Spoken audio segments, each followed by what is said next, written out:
Hi, this is Lorna from Ink and Lace, and today I would like to introduce you to some work that I do beside ink and, art and Romanian point lace. So Ink and Lace is also doing healing crystal grids, but I do it a bit differently. I like to connect with my ancestors and with my roots, so I always like to put at the bottom of my grid a piece of Romanian point lace. It's either one that I made, like in this case, or a vintage one that my ancestors made. That way I can actually connect deeply to my roots, because the old pieces that has been worked by hands in the past still have the energy of the family members. That way I can connect easily. Now, because this piece have been worked with my ancestors in mind and thinking about them, this has kind of like a little bit of their energy into it. So I'd like to show you how I work them. To create a grid, let's say for love and for connecting, I like to use clear quartz. This is a clear quartz generator. It's really easy to use. It has a very high vibration and excuse me, it's easy programmable and easy deprogrammable. I like to use it as a center. Now keep in mind that if you use something below, like a note or even a picture of a beloved person or a note, make sure that it stays straight, otherwise the crystal can actually fall and get damaged. Like I said, I put it in the middle. Normally if I do this, I'll be quiet, but because of the purpose of the video, I'll be talking. I also like to use rose quartz and clear quartz tumbled stones. You can use raw versions of the stones, which are really one of my favorites, like this one, rose quartz raw stone. If you don't have a generator, you can use that as a centerpiece as well, and I'll try to make two versions of it.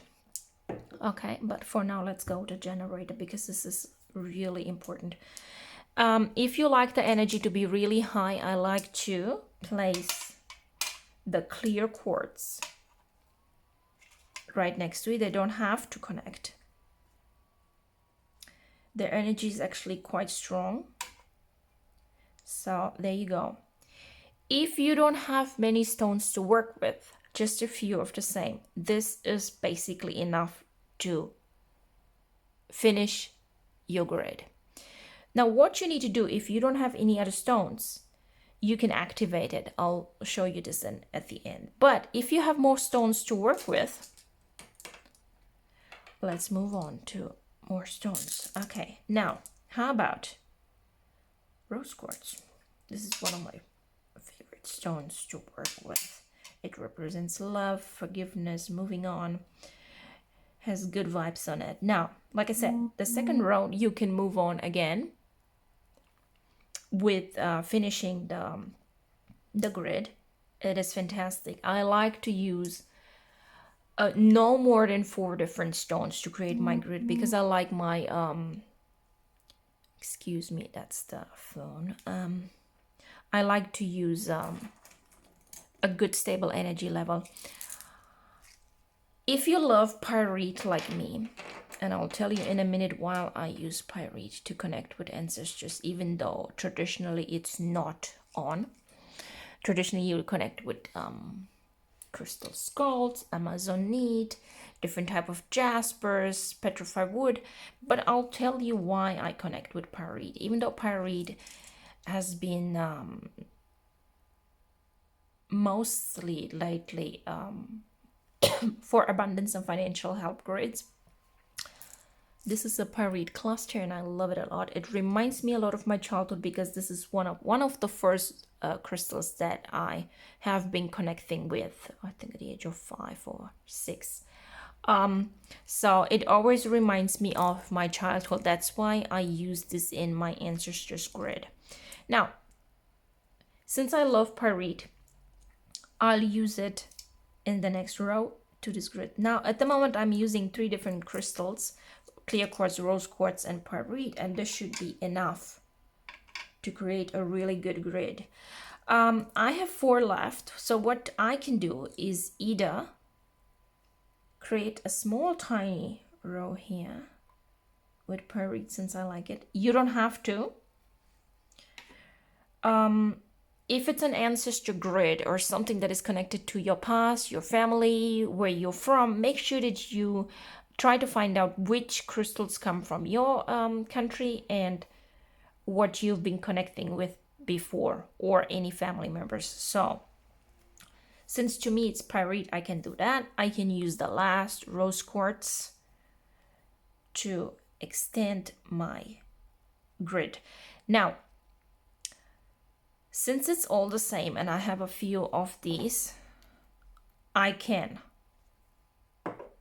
replace the generator with a raw rose quartz.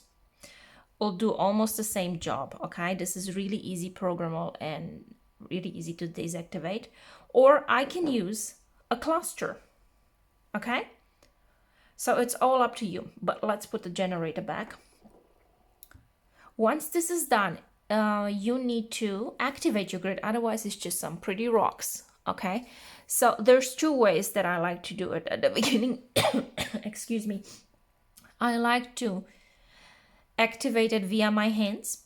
So I'll rub my hands together like in any Reiki session, and once I feel the energy vibrating, I will activate it with my hand. If your powerful hand is the right hand like mine, I don't like to use it. I like to use it on the left hand, which is my weaker hand, because the power is already strong enough on the grid. And normally I would not talk when I do that. Okay, I feel already the vibration of the generator and how it's actually going into my hand and how the energy goes up and down. Okay, if you don't know this technique and are scared of using it or are not comfortable using it, I will suggest that you use one of these, a double terminated wand, a point, or a raw point. This is amethyst from Brazil, and I had to have it in a store. It's just the vibration was so hot and so high on that stone that I just had to buy it. Now this is a different type of crystals, is a double terminated mini tiger eye wand.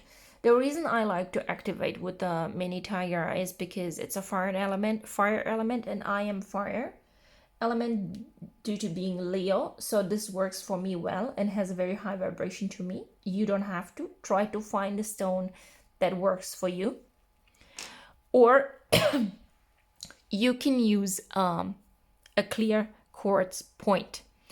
Now let's try with a clear quartz point. So what I'm doing, this is already smudged and cleansed and programmed for grids.